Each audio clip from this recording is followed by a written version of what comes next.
हम सब कलाकार को मौका दिए आज गाने के लिए, तो है हम आप लोग के कुछ गा के सुनावतानी।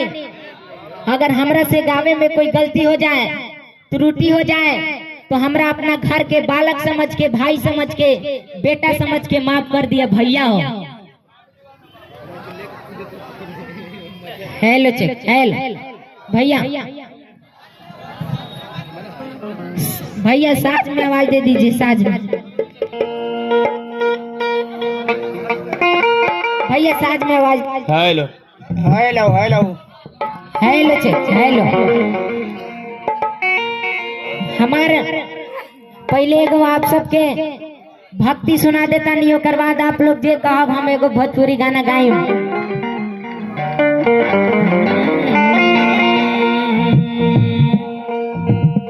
अरे कि जय गणेश मंगल करना, विघ्न हरो गणराग। हरे एक दंत करी बड़ी बधा, सिद्ध करो ममता।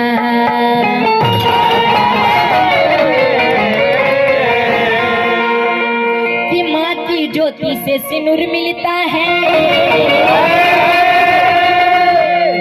सभी का दिलों का जरूर मिलता है।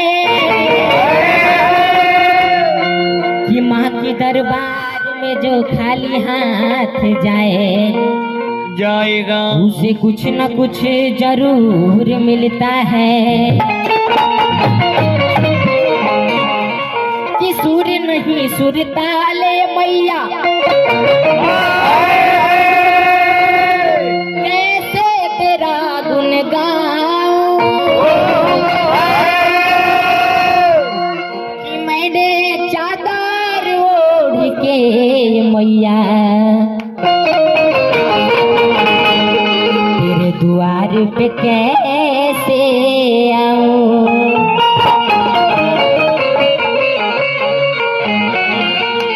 कहल जाला जब कैसन तब कैसन, न त मगहिया मरद कैसन। और पहले हम आप सबके गणेश वंदना सुना देता नहीं। हाँ हाँ अरे कि गौरी केला हरे नवाए बाबा सुमीरा नवा करी तोहार भैया। हम अरे गौरी केला लनवाए बाबा सुमीरा नवा करी तोहार।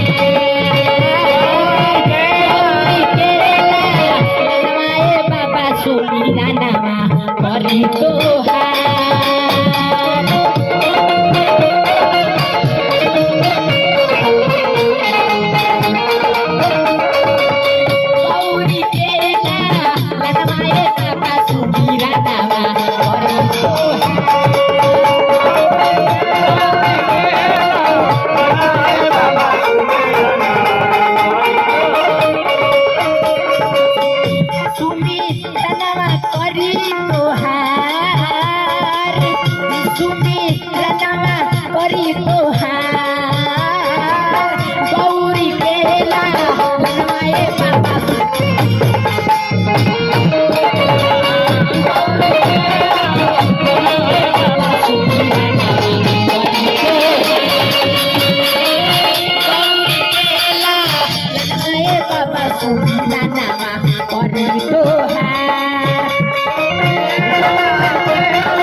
संतोष भाई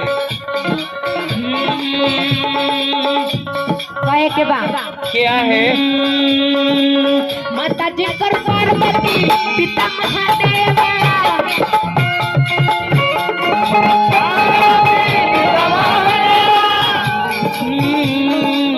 माता जिनकर पार्वती पिता महादेवा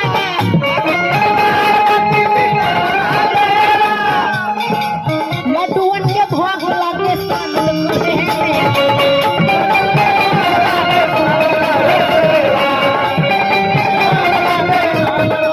माता जिनकर पार्वती पिता महादेवा लड्डुअन के भोग लगे शामिल करे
भैया बहुत हमार पहले एगो तरंग म्यूजिक से नेहा फिल्म से गाना आई रहे।